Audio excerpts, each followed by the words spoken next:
सास बहू का झगड़ा कैसे खत्म, बड़ा मसला है। मसला है कश्मीर इतना बड़ा नहीं है जितना घर घर का ये झगड़े हैं, लेकिन बहुत आसान है। हम लोगों के पास तो सब आसान है। कहते हैं बहनें, नौजवान बहनें गौर से सुने, मैं उनकी मजबूरियां जानता हूं। अक्कड़ दिमाग और खड़ दिमाग बुढ़ियां यकीन जाने ऐसी बकबक पीछे लगाती है कि जल्दी जवानों से हजम नहीं होता। अगर बूढ़ी अम्मी मौजूद है तो माफ करना, तो खाना खा के भी कहेंगी कि मुझे खिलाया नहीं। बुढ़ापे में दिमाग ही बच्चों की तरह हो जाता है, तो नौजवान उसको जल्दी जब वो बर्दाश्त नहीं कर पाते। लेकिन याद रखें, इतना सोचना है कि मैंने भी बूढ़ी होना है बस।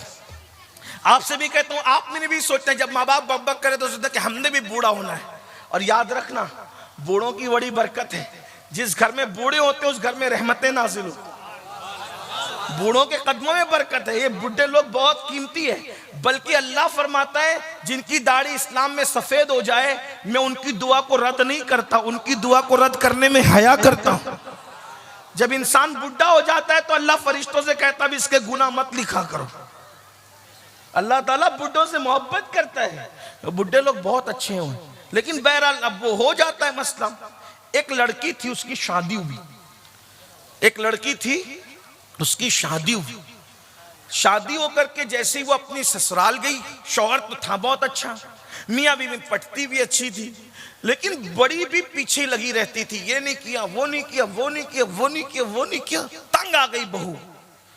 तंग आई तो अपने अब्बा के पास आई, बाबा ये बुढ़िया बहुत परेशान करती है, बाबा इसका कुछ इलाज बताओ। बाप शरीफ था। शरीफ बाप ने कहा, बेटा वो तेरे शौहर की माँ है, अगर वो बकबक करती है तो तू अपनी माँ समझकर उसको बर्दाश्त कर। ये उस दौर की बात है जब लोग माँ की बात भी सुनते थे। अभी लोग माँ की नहीं सुनते तो सास की क्या सुने हैं? आज की बच्चियां तो माँ की भी नहीं सुनती, आज के बच्चे तो माँ बाप की नहीं सुनते। बहरहाल तो वो दौर था, कहा बेटी माँ समझ के बर्दाश्त कर ले, बेटा जाने दे। कहा नहीं, मैं वापस घर आऊंगी। बाप ने कहा, बेटा शरीफों की बेटियां शादी का जोड़ा पहन के निकलती है तो शौहर के घर से फिर वो कफन पहन के निकलती है। हमारे यहाँ शादी के बाद वापसी का कोई तस्वुर नहीं है। और यही मैं आज के माँ बाप से भी कहना चाहता हूं, अपनी बेटियों को शय दे के बिगाड़ो मत कि हम पाल लेंगे, हम पाल लेंगे। अरे तू अपनी बेटी को सोने के गोल्ड के पलंग पे सुला सकता है, लेकिन जो शौहर दे सकता है क्या वो तू दे सकता है? बीवी को सुकून सिर्फ शौहर के साथ मिलता है। लितस्कुनु इलैहा, भाई वो नहीं दे सकता जो शौहर दे सकता है। बाप वो नहीं दे सकता जो शौहर दे सकता है। माँ वो नहीं दे सकती जो शौहर दे सकता है। सहेलियां वो नहीं दे सकती जो शौहर दे सकता है। शौहर के पास जो है वो किसी और को देने के लिए जायज भी नहीं है, वो दे भी नहीं सकता। इसलिए कौम की बेटियों से कहता हूं, अगर अल्लाह ना करे जिंदगी में कोई जालिम शौहर मिल जाए, निभा कर लो निभा। क्योंकि हमारे नबी ने फरमाया, जो अपने शौहर के जुल्म पे सब्र करके निबाह करेगी, ऐसी औरत को अल्लाह हजरत आसिया और मरियम का सवाब अता फरमाए। और आपसे भी कहता हूं ना कि अगर जालिम भी मिल जाए, हो भी सकता है, अगर मिल जाए आप भी सब्र करें। मोचों पे ताव देकर तलाक का प्लान न करें। तलाक मर्द लोग नहीं देते, ना मर्द देते हैं। अगर मुझे नामर्दों की फेरिस्त बनाने की इजाजत मिल जाती तो मैं उनके नाम पहले नंबर पे रखता जिन्होंने बेकसूर बीबियों को तलाक दे दिया है। वो मर्द नहीं, वो जालिम नामर्द हैं। मर्द होते तो निभा करते, क्योंकि कहते वो इस काबिल न थी, तू क्या काबिल है। अरे नाकाबिल को काबिल बनाना यही तो काबिल लोगों की निशानी है। शरीर घोड़े को बस में करना ऐब नहीं है, ये घोड़सवार अच्छा घोड़सवार होने की निशानी है। ये शरीर से शरीर घोड़ा वो काबू में कर लेता है, यही तो है। इसलिए अगर बीवी तुम्हें जालिम मिल जाए, तुम सब्र करो। आका फरमाती अल्लाह सब्र अय्यूब का अजर तुम्हें अता फरमाएगा। तुम भी थोड़ा सब्र से काम। और याद रखना, पहलवान वो नहीं है जो लोगों को पछाड़ दे, पहलवान वो है जो गुस्से को पी जाए। बेहतरीन बहादुर इंसान वो जो गुस्से को पी जाए, गुस्से को पीने वाला। और अपने हाथों का जोर अपनी कमजोर बीबियों पे दिखाने वालों, वो मर्द नहीं होते जो औरतों को मारा करते। अल्लाह के रसूल अलैहिस्सलाम ने फरमाया कमीने लोग हैं, कमीने जो औरत की इज्जत नहीं करते। हुजूर की हदीस है। मेरे पास इतनी ताकत नहीं होती कि मैं ये बातें करता। फकीह अबुल्लाह समरकंदी ने हदीस के अल्फाज लिखे, जो बीवी को की इज्जत नहीं करना जानते वो कमीने कमीने। शरीफ इंसान वो है जो बीवी की इज्जत करना जानता है। इसीलिए मेरे आका ने फरमाया तुम में सबसे बेहतर वो है जो अपनी बीवी के साथ अच्छा सलूक करता है। हाथ में तस्बीह रखकर मक्कारी करने को अच्छाई नहीं कहते, कंधे पे मुसल्ला डाल के घूमने को अच्छाई नहीं कहते, सिर्फ दाढ़ियां रखकर कोई अच्छा नहीं होता। फरमाया तुम में सबसे अच्छा वो है जो अपनी बीवी के साथ अच्छा सलूक करता है। जाओ बीवियों के दिल जीतो। तो बहरहाल अर्ज क्या कर रहा था, जल्दी जल्दी सफर पूरा करते चलते हैं। मुझे सर्दी का एहसास है और मैं जानता हूं 2 घंटे बैठने के बाद सर्दियों में हाजतें शुरू हो जाती है, लेकिन आपके जिगर को फिर सलाम करता हूं, आपकी मोहब्बतों को फिर सलाम करता हूं, लेकिन बात पूरी करूंगा जल्दी से। तो उस लड़की ने कहा अपने बाबा से, बाबा मैं छोड़ आती हूँ घर। शौहर अच्छा है लेकिन सास अच्छी नहीं। कहा बेटी शरीफों के घर ऐसे नहीं होते कि बेटी आकर के बैठ जाए, ना हम तुझे नहीं बिठाएंगे, जा निभाह कर। अब बाप की तरफ से जब शय नहीं मिलती, माँ की तरफ से शय नहीं मिलती, तो फिर बच्चियां निभाह करती। और एक बात ये भी कहता हूँ, कुछ बच्चियां कुछ चंचल होती, बेबाक, तो जब देखती कि माँ बाप शय नहीं दे रहे तो फिर वो खुदकुशी का सोचने लगती। याद रखना दुनिया की जो मुसीबत है वो खत्म होने वाली है।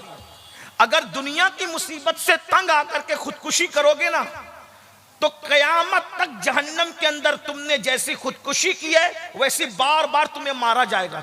जैसे तुमने फांसी ली तो बार बार जहन्नम में तुम्हें फांसी दी जाएगी। अगर तुमने जहर पिया बार बार तुम्हें जहन्नम में जहर पिलाया जाएगा।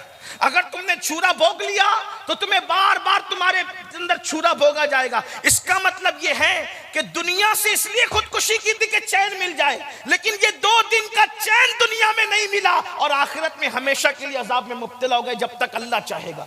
खुदकुशी करने वालों को देर तक अजाब होगा, खुदकुशी करने वालों को बहुत अजाब होगा। और यह भी याद रखना खुदकुशी करोगे तो भी जैसे खुदकुशी किए बार बार वैसी मारे जाओगे। और अगर किसी को कत्ल किया है तो जैसे अंदाज से तुमने किसी को कत्ल किया वैसी तुम्हें भी जहन्नम के अंदर कत्ल किया जाएगा।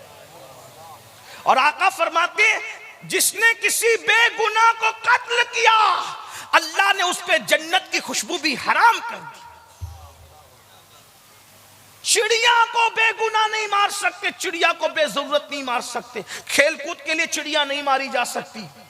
अगर आपको खाना है और जो उलमा ने जो बताए हैं मामलात उसी, अगर कोई खेल कूद के लिए चिड़िया की जिंदगी से खेले, हदीस पाक में आया है अल्लाह के रसूल अलैहिस्सलाम फरमाते हैं किसी ने किसी चिड़िया की जिंदगी से खेल किया होगा तो वो चिड़िया अल्लाह से फरियाद करेगी मौला फलां ने मेरी जिंदगी के साथ खेला था, आज अदल और इंसाफ का दिन है, मुझे इंसाफ चाहिए। अल्लाह के रसूल फरमाते हैं चिड़िया की फरियाद बिजली की कड़क की तरह सुनाई देगी और अल्लाह फरमाएगा आज इंसाफ का दिन है। अगर किसी ने चिड़िया की जिंदगी से भी खेला है उसके अमाल बर्बाद किए जाएंगे और उसको मुंह के बल घसीटते हुए जहन्नम में दाखिल किया जाएगा। छटाक भर की चिड़िया की जिंदगी से जो खेले उसके अमाल बर्बाद करके उसे जहन्नम में दाखिल किया जाएगा। जो इंसानों की जिंदगी से खेले उसका क्या हाल होगा। ये दुनिया ही सब कुछ नहीं है, तौबा करो बदलो। तो अर्ज ये कर रहा था कि दुनिया की मुसीबतों से तंग आकर कभी खुदकुशी का मत सोचना। ये दुनिया है, चंद दिन में दुनिया गुजर जाएगी, खत्म हो जाएगी। आखिरत का सोचो, आखिरत में बहुत बहुत मजे हैं, बहुत मजे हैं। आखिरत में बहुत करम है, जो चाहोगे वो नेमतें मिलेगी। दुनिया संवार लो, बस दुनिया में सही से जी लो। तो उस लड़की ने सोचा अब्बा तो शय नहीं दे रहे, अब्बा तो मेरी मदद नहीं कर रहे।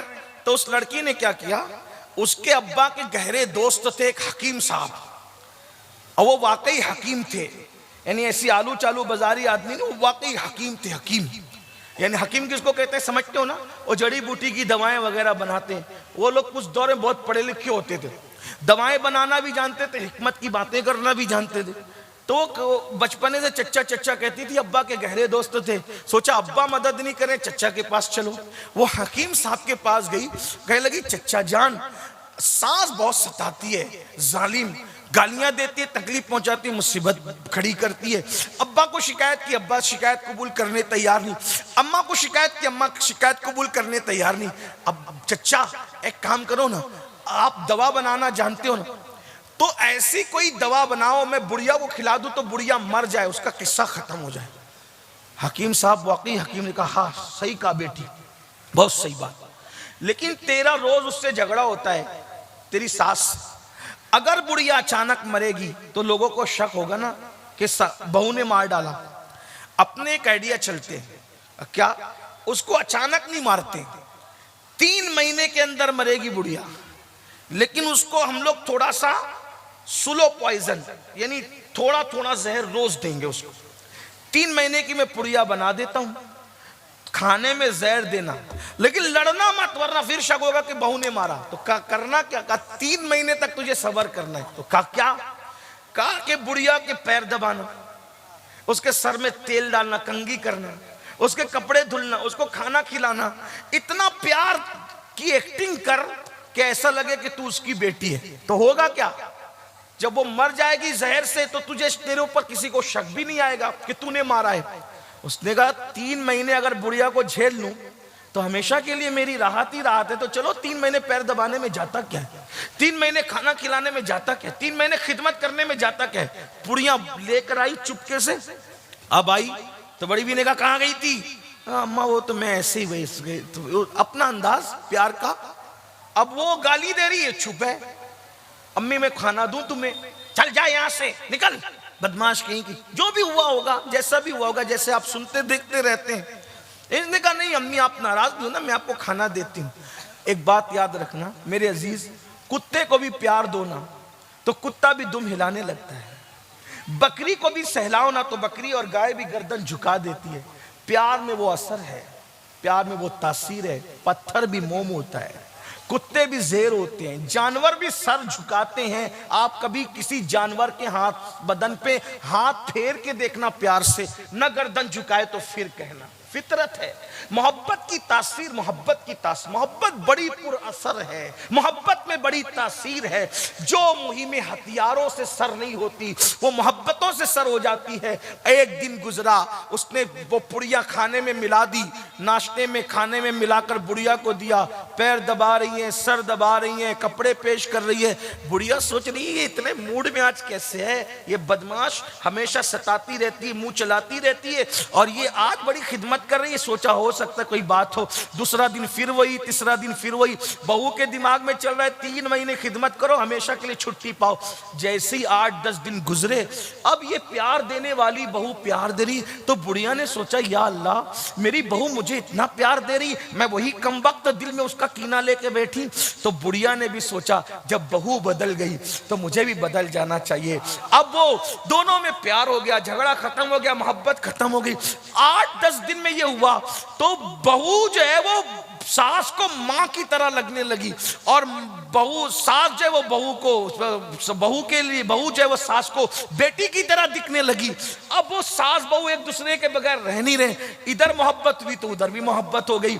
अब बेटी बेटी बेटी कह के पुकारती है, घर का माहौल बदल गया, झगड़ा खत्म हो गया, ये हो गया वो हो गया, ये भी इसके बगैर नहीं, वो भी उसके बगैर नहीं। इसको अचानक ख्याल है अरे बुढ़िया तो 3 महीने बाद मर जाएगी, मेरी इतनी अच्छी सास 3 महीने बाद मर जाएगी। 15 दिन के बाद रोते धोते पहुंची, चच्चा वो जो हमने 15 पुड़ियां तो खिला दी उसको और वो मर जाएगी, तुमने 3 महीने के लिए कहा था। मेरी सास मुझसे बहुत प्यार कर रही है चच्चा, जो मुझसे इतना प्यार करे वो मर जाए मुझे गवारा नहीं, चच्चा मेरी सास को बचा लीजिए। मुस्कुराकर बड़े मियां ने कहा बेटी मैं जानता था जब तू अपनी सास को प्यार देगी ना बेटा तो वो भी तुझसे प्यार करने पे मजबूर हो जाएगी। तो किसी को पागल कुत्ते ने तो नहीं काटा ना कि मोहब्बत के बदले में नफरत ही करे, लेकिन एक ना एक दिन मोहब्बत अपना असर दिखाती है। बेटा मैंने जहर नहीं दिया था, वो तो ऐसे ही तू, अगर मैं मना करता तो तू कहीं और चली जाती, गलत रास्ते भी चली जाती, किसी बदमाश के पास चली जाती जो वाकई तुझे जहर देता। तो मैंने सोचा कि मना भी ना करूं और ये काम भी कर दूं। तो मैं जानता था जब तू प्यार करेगी तो वो भी प्यार करेगी। मेरी बहनों ये पुड़िया आप भी लेकर जाओ, अपनी सास की खिदमत करो, नंदों की खिदमत करो, जिठानियों की खिदमत करो। आपसे भी कहता हूं लोगों से प्यार करो।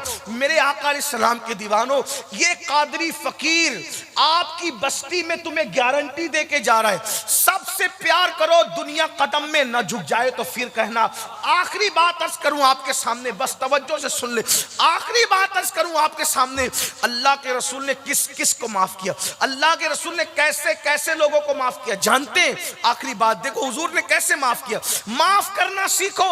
आका अलैहिस्सलाम फरमाते माफ करने से इज्जत नहीं जाती और सदका देने से माल कम नहीं होता।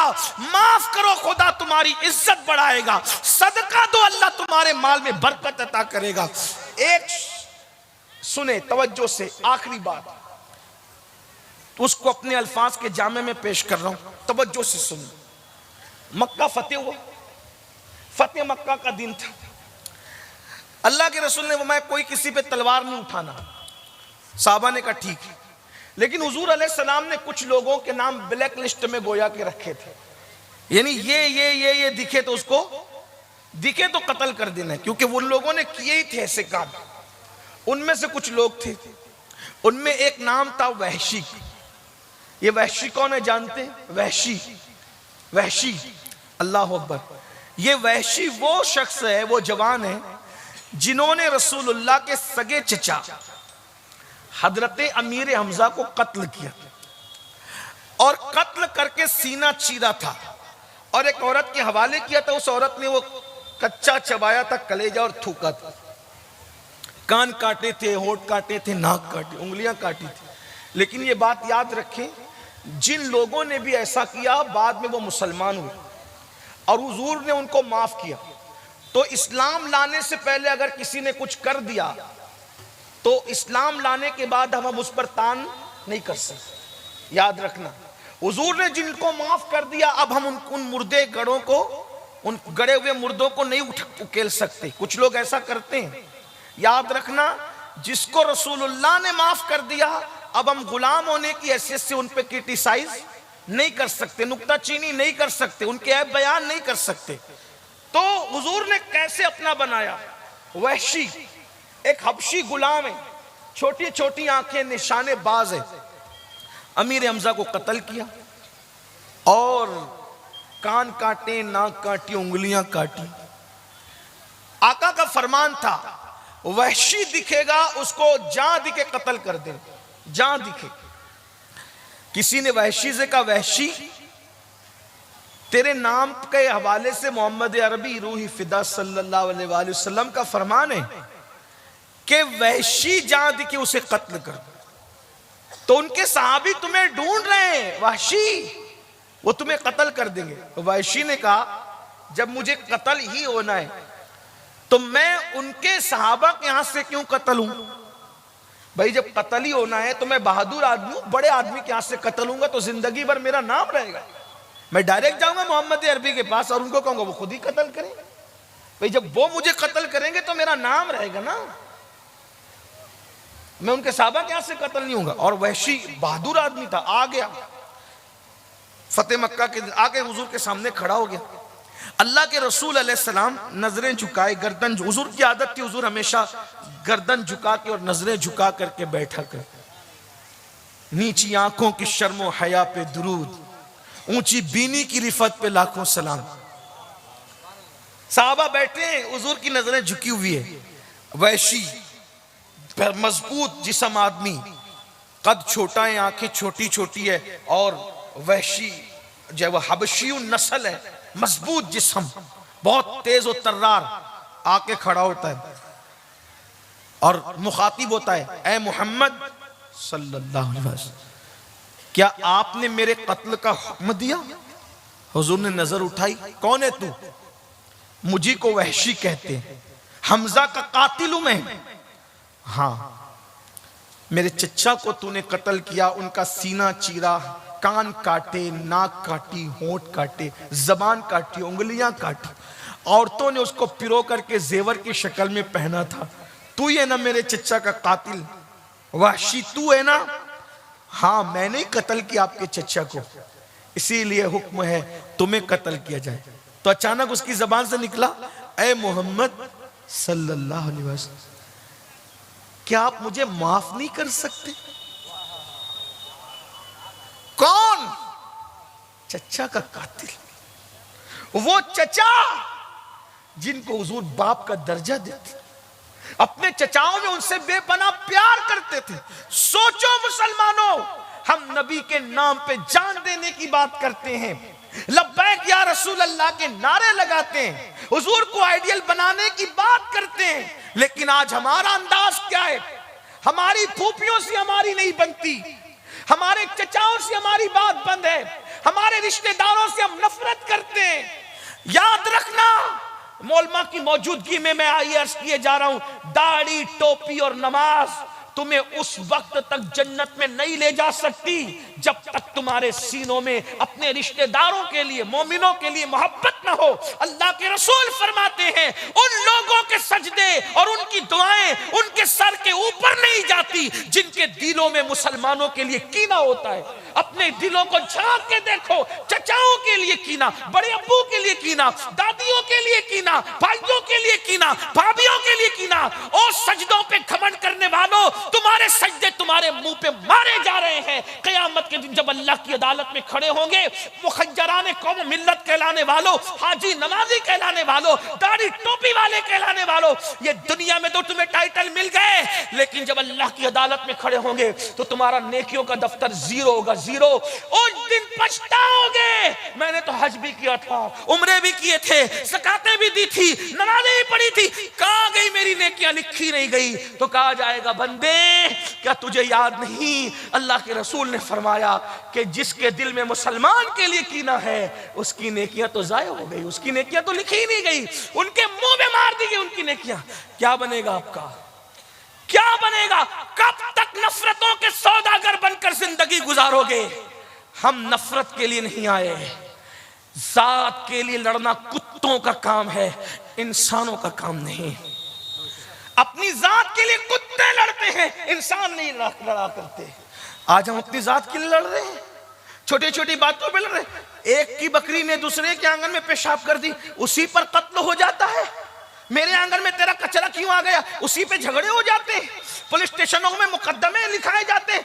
क्या सोचते होंगे वो लोग भी कि कचरा फेंकने पे मुकदमे? शर्म नहीं आती? किस मजहब इस्लाम की बात करते हो? गोश्त तो मछली, दाढ़ी टोपी वाले सिर्फ नहीं।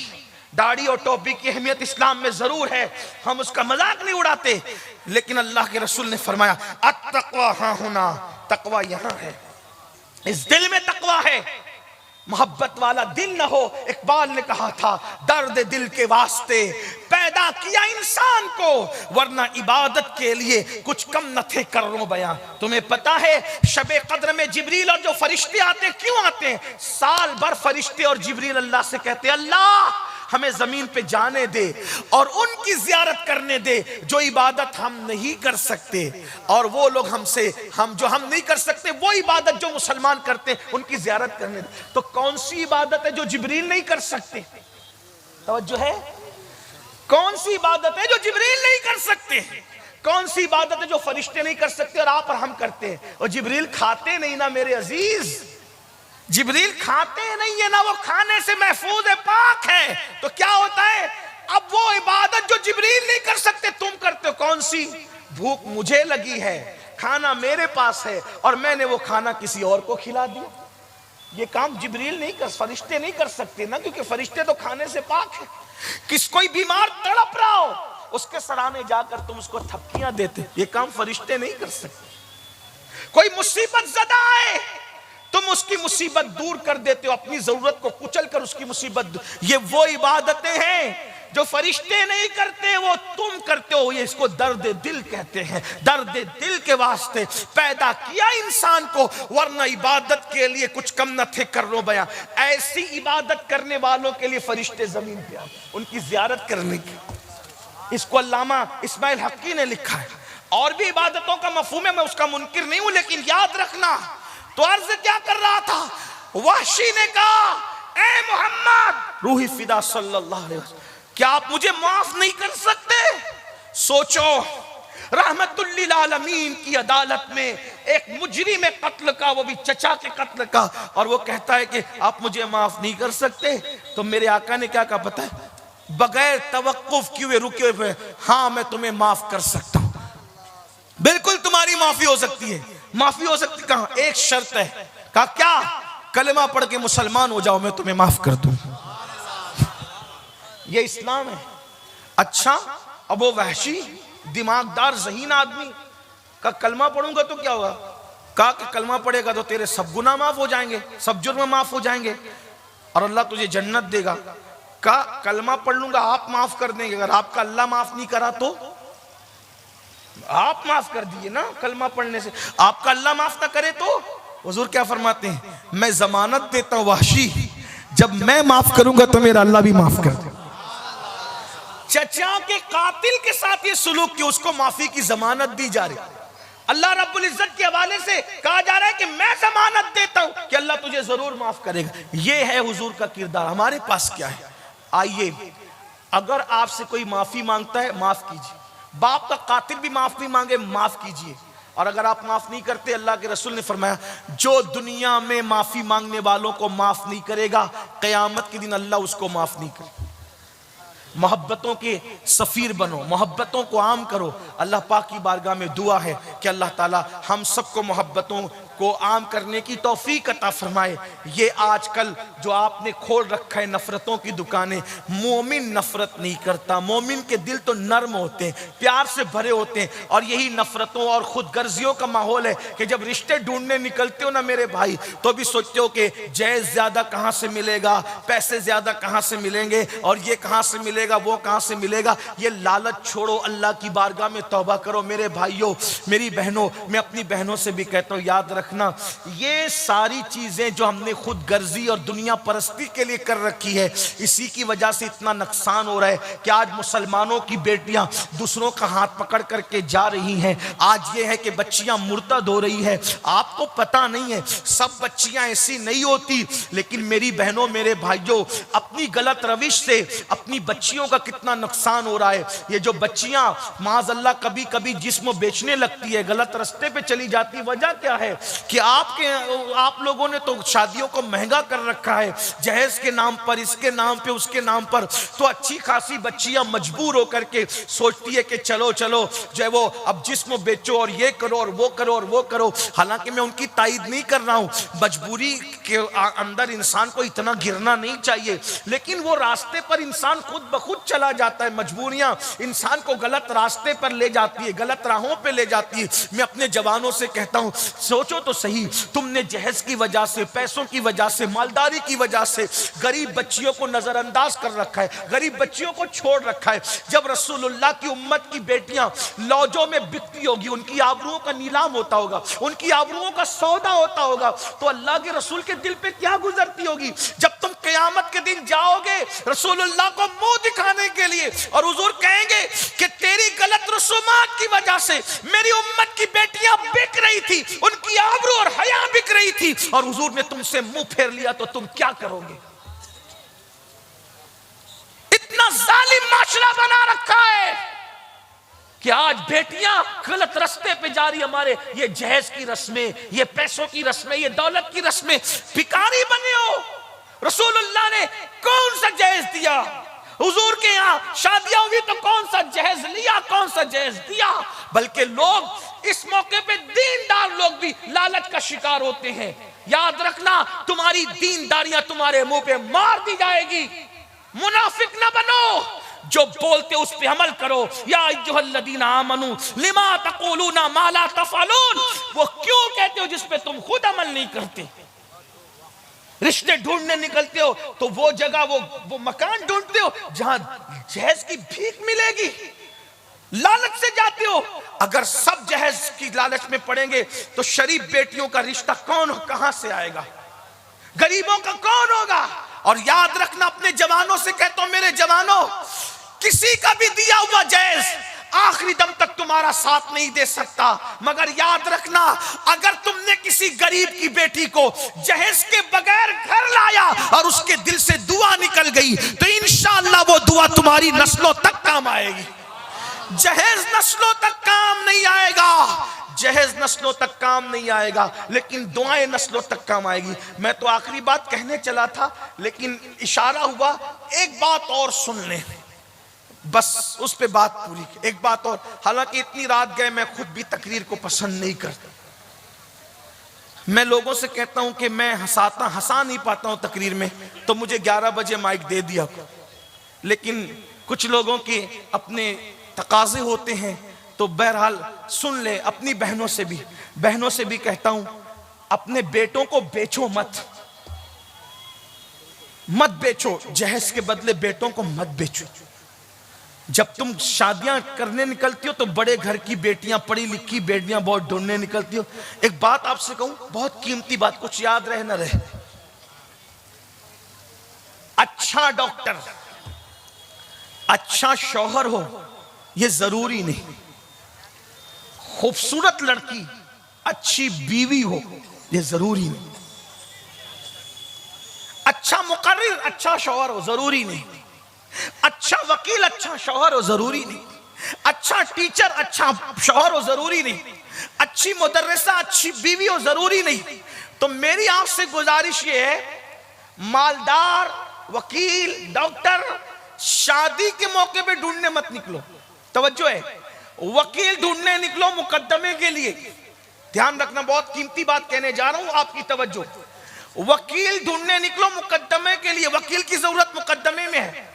डॉक्टर ढूंढने निकले इलाज के लिए, इलाज के वक्त डॉक्टर की जरूरत है।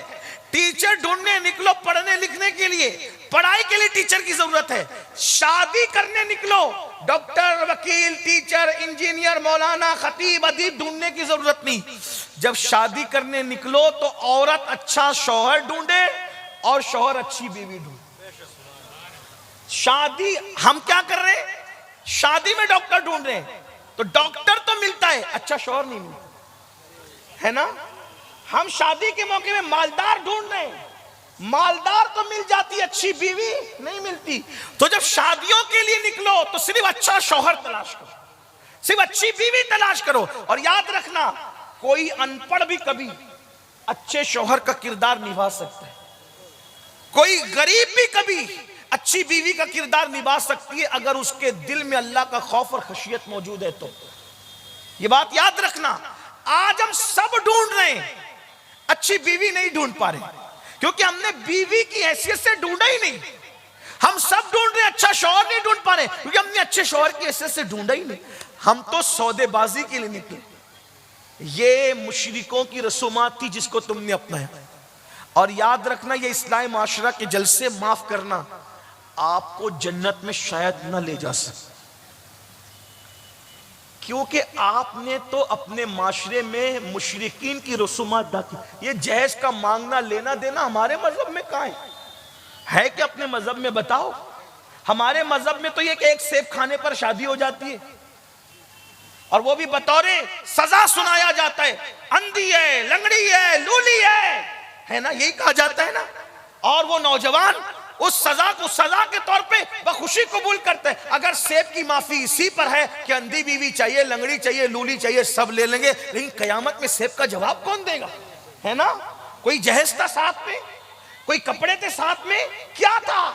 गौसपाक सिर्फ बिरयानी खाने के लिए, गौसपाक के वालिद बुजुर्गवार का ये किरदार नहीं है आपके सामने।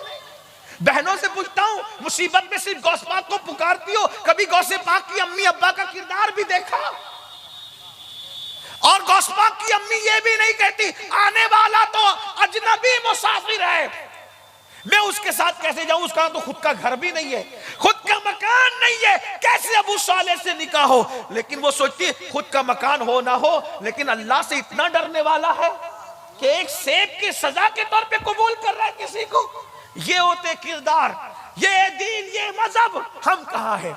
तो बात में जो करने चला था इख्तिताम पे, यही कि मजबूरियां गलत रास्ते पे डालती है बेटियों को, बेटों को।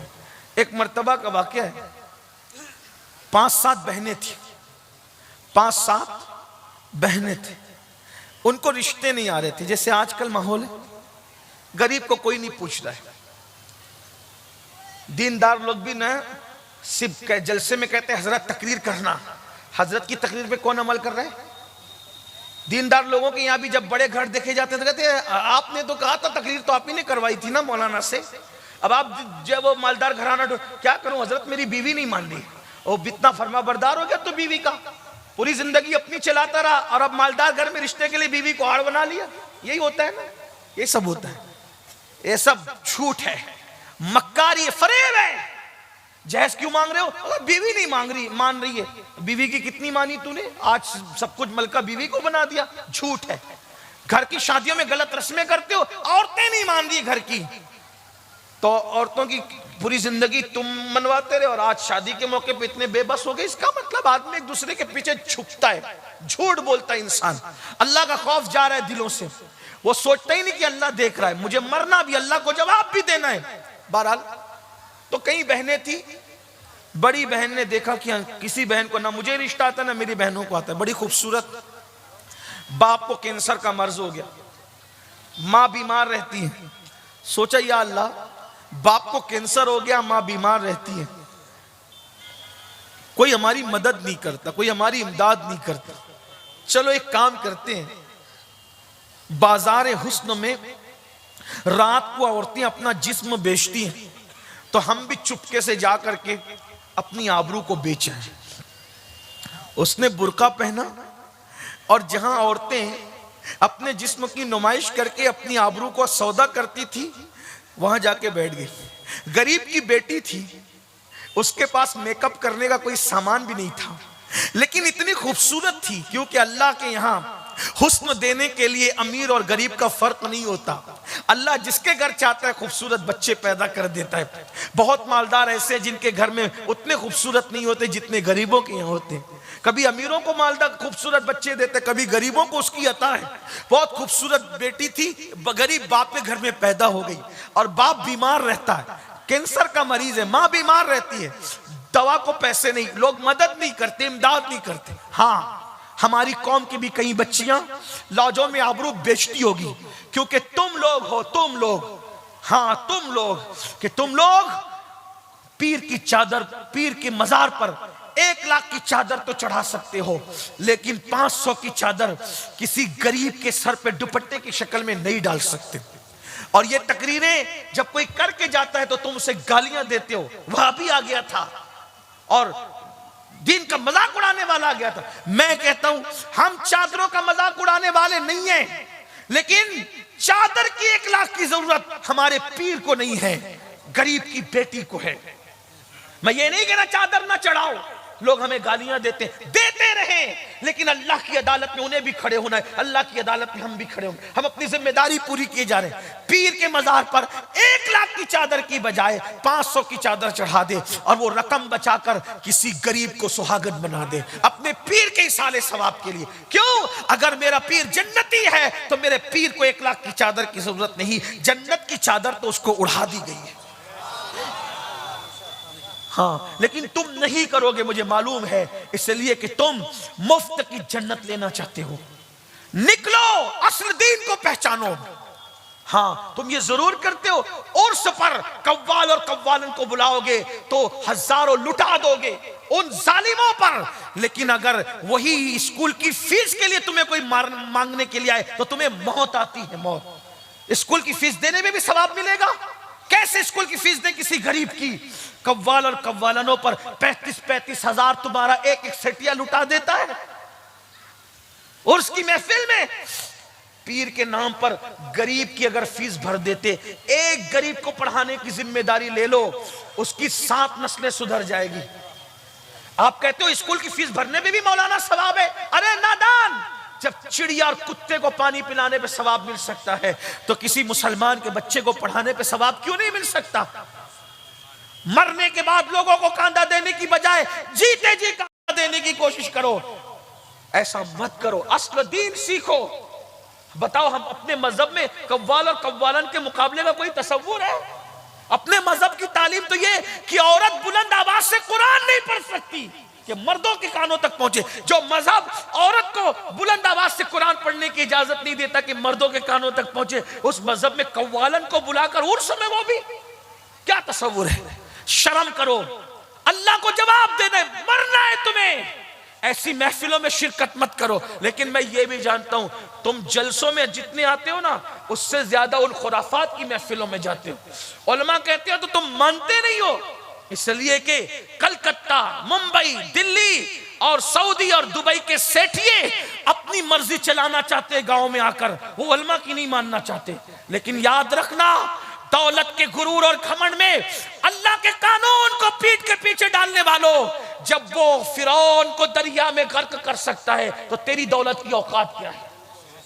जब वो लंगड़े मच्छर से नमरूद को हलाक कर सकता है तो तेरी दौलत की औकात क्या है? इसलिए याद रखना, दौलत के घमंड में अल्लाह के कानून को पीठ के पीछे मत डालना, वरना अल्लाह बर्बाद करेगा। जो अल्लाह देना जानता है वो अल्लाह छीनना भी जानता है।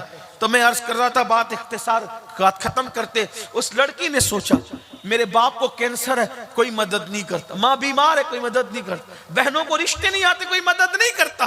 तो क्या किया उसने? कहा चलो जिस्म ही बेच लें, बाप के लिए दवा का इंतजाम तो हो जाएगा। बड़ी दर्दनाक है ये सूरत हाल। गरीब के पास तो आबरू और गैरत ही होती है, अगर वो भी बिक जाए तो फिर गरीब के पास रह क्या जाता है ना। मेरे आका ने गरीबों से बहुत मोहब्बत की, आज हमारे दिलों में गरीबों के लिए कोई मोहब्बत नहीं। हम तो मुसाफे भी अमीर और गरीब देखकर करते हैं, हम तो जनाजों में भी अमीर और गरीब देखकर जाते हैं, हम तो दावतों में भी गरीब और अमीर देखकर जाते हैं। बड़ी माजरत के साथ, अगर गरीब बीमार पड़े तो उसका कोई पुरसाने हाल नहीं, मालदार बीमार पड़े तो दूर दूर से लोग उसकी खैरियत पूछते। याद रखो मुसलमानों, मेरे नबी अमीर और गरीब का फर्क मिटाने आए थे। सरकार गौसे पाक ने अल्लाह से अर्ज किया, मौला मैं तुझे कहां ढूंढूं? तो इल्हाम होता है, अब्दुल कादिर तू मुझे गरीबों में तलाश कर, तू मुझे वहीं पे पाले। आज हमने क्या किया? बड़ी माजरत के साथ दीन को बांट दिया अमीर और गरीबों में। हमारा मजहब अमीर गरीब की तकसीम का नाम नहीं, हमारा मजहब तो सिर्फ इंसान, इंसान और इंसान के लिए। हमारा मजहब तो मोहब्बत देने में मुसलमान और काफिर की भी बात नहीं करता। जो इंसान है इस्लाम उसको प्यार देता। ख्वाजा अबुल हसन खरकानी फरमाते हैं कि इस्लाम तो भूखे को खाना खिलाने की बात करता है, मुसलमान को नहीं, सिर्फ जो भूखा मिले खाना खिलाता। ये अपना मजहब, ये अपना मजहब है।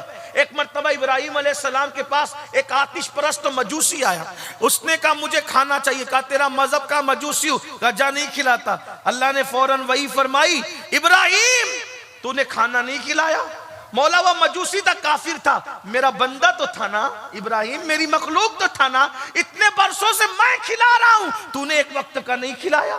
हजरत इब्राहिम अलैहिस्सलाम उठे, उस मजूसी काफिर के पीछे दौड़े, बुला कर चल इधर रखा। कहा अब क्यों आए हो? कहा अल्लाह ने मुझ पे वही की, मेरा बंदा तो है ना, काफिर है मगर मेरा बंदा है, तूने खाना क्यों नहीं खिलाया? तो मजूसी ने कहा कि जो मेरा अल्लाह मेरा इतना ख्याल करता है, फिर मैं उसकी बगावत क्यों करूं? कलमा पढ़ा, इस्लाम में दाखिल कर। भाइयों ये अपना मजहब है, लेकिन हम तो मुसलमान को प्यार नहीं दे रहे, दूसरों को क्या प्यार दोगे? हाँ, जो इस्लामी हुदूद है वो है, अपनी जगह है, लेकिन प्यार, खाना खिलाना, प्यार देना, अखलाक से पेश आना, इसमें हुजूर अलैहिस्सलाम ने मजहब में भी कोई तफरीक नहीं फरमाई। कुत्तों को पानी पिलाने पे भी जन्नत मिली, चिड़ियों की जान बचाने पे भी जन्नत मिली, रास्ते से तकलीफ देने वाली चीज हटाने पे भी जन्नत मिली। कहाँ हो मुसलमानों? अपने मजहब को पढ़ो, रसूमात के इर्द गिर्द सिर्फ मत फिरो, दीन पढ़ो, उलमा से दीन सीखो। तो वो लड़की ने सोचा बाप की बीमारी है, कोई मदद ही नहीं करता, कोई इमदाद ही नहीं करता। क्या किया? बुर्का ओढ़ कर गई और बाजार हुस्न में बैठ गई।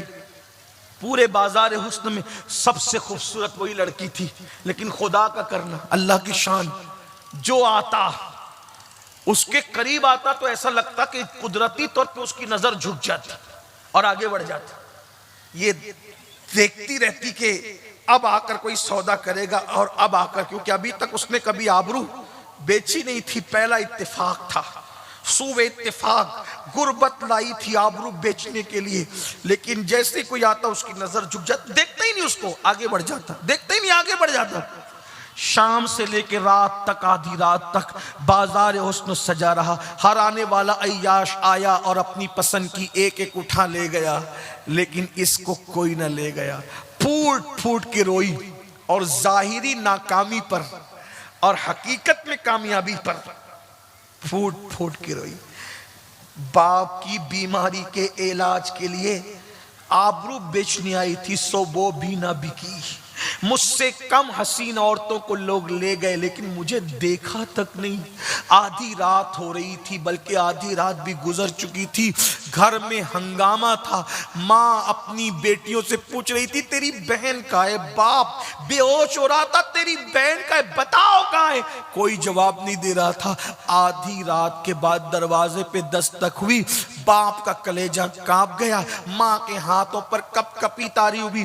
बहनों ने दरवाजा खोला तो आई, और आकर के जैसे ही बाप से लिपटी, बाप ने कहा, कम नसीब, कहां चली गई थी? आधी रात तक तू गायब कहां थी? कहां चली गई थी? तू गई कहां थी? जल्दी बता। तो बेटी ने बाप से फूट फूट कर रोते हुए कहा, अब्बू जरूर बताऊंगी, लेकिन पहले मुझे माफ कर दो अब्बू, फिर बताऊंगी। कहा बता कहां गई थी? कहा बाबा, आपकी बीमारी के लिए मोहल्ले में, इलाके में, गांव में कोई हमारी मदद नहीं करता। आपकी बीमारी को पैसे मांगते तो कोई इमदाद नहीं करता। तो मैंने सोचा कि बहनों की शादी हो जाएगी, आपका इलाज हो जाएगा, मैं अपनी आबरू बेचकर कुछ पैसे कमा लूंगी तो मैं इलाज कर सकूंगी आपका, बहनों की शादी। बाप की आंखें फट गई, गरीब हया से पानी पानी हो गया। तो कहा फिर क्या हुआ? कहा बाबा फिर क्या हुआ?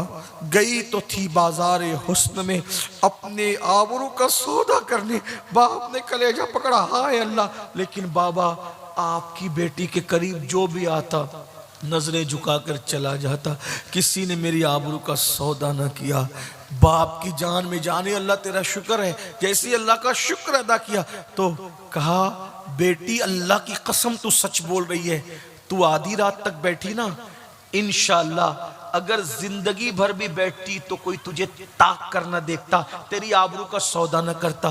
तो बेटी ने कहा, अब्बा आपको इतना यकीन कैसे है? कोई मेरी तरफ ताक कर न देखता, मेरी आबरू का सौदा न करता। तो बाप ने कहा, मुझे नबी के फरमान पे यकीन है। अल्लाह के रसूल ने फरमाया, कमा तदीन तुदान, तुम जैसा करोगे तुम्हारे साथ वैसे ही किया जाएगा। बेटी, जब तेरे बाप ने किसी औरत पर गलत नजर नहीं डाली तो मेरी बेटी पर कोई गलत नजर कैसे डाल सकता है? तेरे बाप ने जब भी किसी को देखा तकद्दुस की निगाह से देखा। तो मेरे आका अलैहिस्सलाम के दीवानों, याद रखो, बदलो, मोहब्बतें आम करो, जहश की लानत खत्म करो, आपस के इख्तिलाफात खत्म करो। हाँ, मगर याद रखना, मोहब्बत उसी से होगी जो मेरे आका से मोहब्बत करे। जो आका की गुस्ताखी करे, फिर उसके लिए हमारा तो मामला यही है कि नबी से जो हो बेगाना। ताजुश शरिया मसलक बयान कर रहे, उन्हीं के नाम की कॉन्फ्रेंस है। नबी से जो हो बेगाना उसे दिल से जुदा कर दे, पिदर मादर बिरादर जानो माल उन पर फिदा कर दे। आपस में मोहब्बत करो, प्यार करो और एक दूसरे को माफ़ करो। तुम एक दूसरे को माफ़ करो, अल्लाह तुम्हें माफ़ करेगा। शादियों की फजूल खर्चियाँ ख़त्म करो, गरीबों की बच्चियों को भी अपनाओ। देखो, जब शादी करने निकलो तो अपनी रिश्तेदारियों में पहले देखो कोई गरीब है, उसको प्रायोरिटी दो, बाद में बाहर निकला करो, उसकी बहुत बरकतें होगी। अल्लाह पाक तौफीक बख्शे। गुफ्तगू के दरमियान कोई गलती हो तो अल्लाह ताला माफ़ कर दे। अस्तगफिरुल्लाह रब्बी इन्ना रब्बी लगफूरुर रहीम व मा अलैना इल्लल बलाग। अस्सलामु अलैकुम व रहमतुल्लाहि व बरकातहू।